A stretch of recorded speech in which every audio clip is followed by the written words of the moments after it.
দেখুন আমি পার্লিং বিছাবো, এদিকে একজন ধরে আর এদিকে আমি ধরে নিয়ে যাচ্ছি।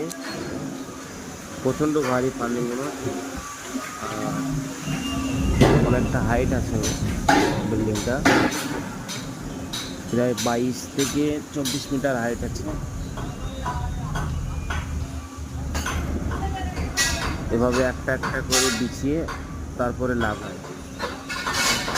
আর এই সমস্ত ভিডিও যদি পেতে চাও তাহলে আমার চ্যানেলটিকে সাবস্ক্রাইব করো, অতি অবশ্যই সাবস্ক্রাইব করো।